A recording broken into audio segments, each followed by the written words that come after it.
good morning. What's poppin'? It's your boy Jay the Comedian. Oh, how are y'all doing today? Oh, it's a rainy day in Chicago. I don't know if it's gonna be raining as you're seeing this video because I'm recording this the day before. But anywho, hey y'all.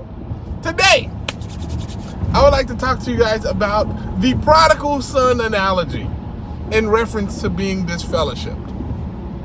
This got to be the worst analogy ever put forth by the JWs. Have you ever really sat down and thought about the prodigal son analogy in detail? It got to be the worst analogy for disfellowshipping that I've ever seen. It makes no sense. You might as well compare dogs to donkeys. Only thing they have in common is they have both legs. I mean, 4 legs. Both legs. Well, basically, because this is the story of the prodigal son, in case you didn't know it. So the story goes, a young man who became of age was tired of living with his daddy. And he asked for what was owed to him, and he wanted to go out and live on his own. As every single human being should want to do.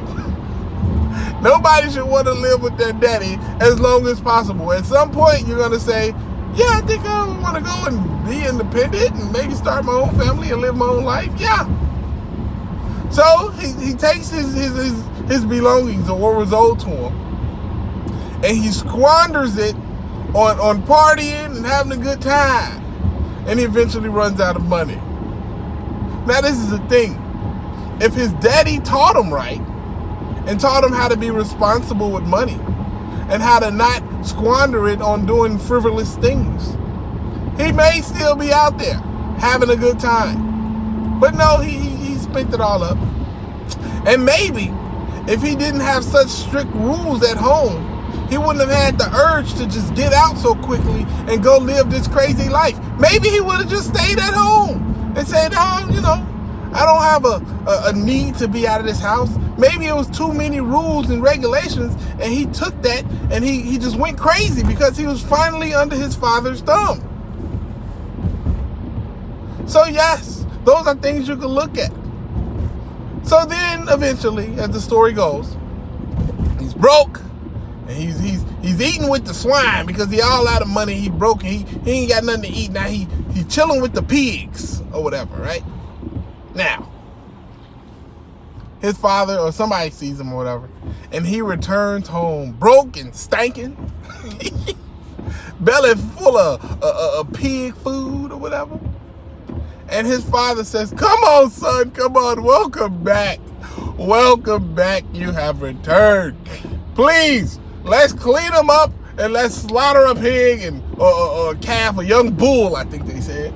And let's have a party because my son is home. That don't sound like returning from being disfellowship to me. Oh, the Jehovah Witnesses got it a little bit different. I don't remember the part where the prodigal son had to turn in a letter and then meet with 3 elders. I don't remember the part where they say the prodigal son needs to make all his meetings and study for the meetings and to be considered to come back into Jehovah's organization. I don't remember that part because it's not in there. Those are all man-made rules brought to you by your governing body. Yeah, that ain't how it's supposed to go. You see, the governing body has a habit of just making up their own rules. And as the disfellowshipping thing goes, there's nowhere in the Bible where somebody was disfellowshipped. There's not a single case of somebody being disfellowshipped. Even in the prodigal son case, he didn't leave because he got disfellowshipped or kicked out. He didn't even get kicked out. He left of his own free will. And when he came back, they didn't make him do all this crazy stuff to come back. No, they just said, come on back, you good, bro. You just need to want to come back. But apparently with the Jehovah's Witness organization, wanting to come back is not enough.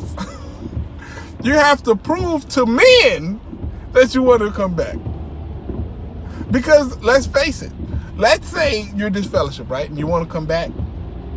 So you say, okay, I know what I'll do. I'll do this. I'll study for all my meetings, but I'm not going to let them see that I've been studying. And I'm going to come back and I'm going to make sure I make every single meeting. But I'm not going to go to the meeting where the elders are. I'm going to go to another different hall. Even though they're not going to see me do anything, Jehovah's going to see everything that I'm doing to come back. And Jehovah's going to reach their heart.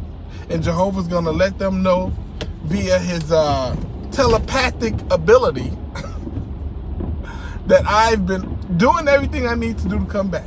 And Jehovah's going to fill their heart with the Holy Spirit, and they're going to let me back in the organization.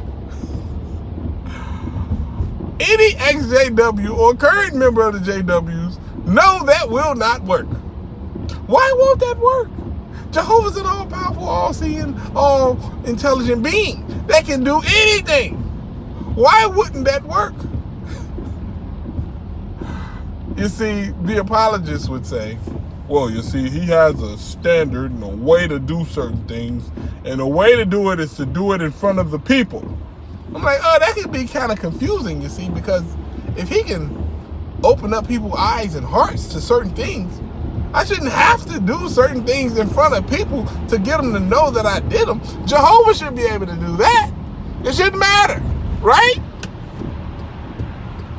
It almost as if Jehovah can't do that, and the people would actually need to physically see it because Jehovah doesn't have that ability. You know what I'm saying? That's the thing about the prodigal son.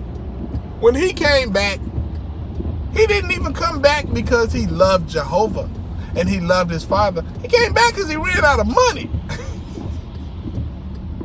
And that's the thing with the Jehovah's Witnesses.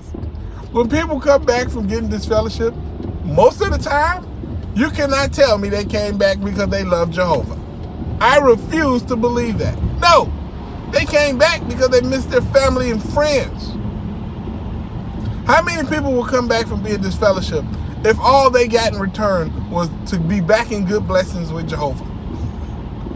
If that was the only thing that they got, like if you got disfellowship but you can still talk to your family and friends, only thing you lost was the good grace of Jehovah, and you just know that if you don't come back, he's going to destroy you in Armageddon. Would you come back? Or how many people come back? Because you see, the Jehovah's Witnesses, the organization ain't dumb. They know if they don't have more hardcore rules and regulations, they'll lose people all the time. They have to make something that you're actually worried about losing in order for it to be a real penalty. Losing Jehovah's good grace ain't no real penalty. They're like, okay, cool, I lost it, I guess. I'll be fine. That's not a penalty. When technically it should be. If anybody told me, hey, Jay, if you eat that sweet potato pie right there, I'm going to destroy you. That sweet potato pie might smell good. The crust might look nice and crispy, and it's warm. I can see the steam coming off of it. I know that's the best sweet potato pie I'd ever eat in my life. I'm not going to touch that damn sweet potato pie. Because I don't want to get destroyed. You know? That's all you need. But that's the thing, though. I don't think people actually believe that they're going to get destroyed. That's why it's not enough of a temptation. Come on, man. Nobody's been destroyed in hundreds of thousands of years. According to the Bible, when the last time Jehovah destroyed somebody? He destroyed a bunch of people now. Let's not get that twisted. Between the flood and Sodom and Gomorrah, like, you know, God don't mess around. If he get mad at you, he gonna take it out on your butt. You're like, oh, y'all don't want to listen? Okay, lightning bolt. You know, Jehovah don't mess around. So why do you have to take people, family, and friends away via disfellowshipping? Can anybody explain that to me? It's almost as if Jehovah's not enough. And he should be enough, right? A threat from Jehovah? Oh my God. I am scared. I hear people in my comment section, Jay, you laugh now, but Jehovah's gonna destroy you. Let's see if you be laughing then. Okay. I guarantee you I'm gonna be laughing for a while. Let's bet some money. Let's bet by next Friday I won't be destroyed by Jehovah. To all the people in my comment section, I'll give you my my Cash App. I think it's God damn it, what is my Cash App? It's like $J Comedy. I think that's my Cash App. This is it. If I'm destroyed next Friday, I'll have a family member give you $100. If I'm not destroyed by next Friday, all the JWs that say I'm going to be destroyed by God, if I'm not destroyed by next Friday, you Cash App me $100 because I won the bet. You know what I'm saying? Because simply put, Jehovah has not destroyed anybody yet. And he keeps saying he's going to do it. I'm starting to doubt it a little bit. And that's all you need. That's all anybody needs. If you leave the organization and you want to look at the prodigal son example, I kind of like that story. It's a beautiful story. But there are certain things I got to point out to you. With a lot of XJWs especially, when you leave the organization, it's an adjustment period and it's really hard because some people go from having too many rules to not respecting any rules at all. And that's a bridge too far. What you need to do is meet in the middle. You know what I'm saying? Like, okay, there's certain things that I will do that I couldn't do. And there's certain things that even though I couldn't do them back then, I could do them now, I still would refuse to do because it's not good and it's not moral. You got to find that middle ground, you know? And also, if you do want to come back or whatever, the fact that you got to go through all this unbiblical BS should be all you need to know about that organization. All you need to know. Rules so big and so important and so devastating on people should have been in the Bible if they were real. Because other than that, sound like some man-made BS. You know, it's got a meaning. Anyway, I'm hoping y'all having a great day. My day going good so far. Let me know in the comment section what you think about the whole prodigal son analogy. And subscribe to the page if you haven't. Like, comment, holla at your guala. Deuces.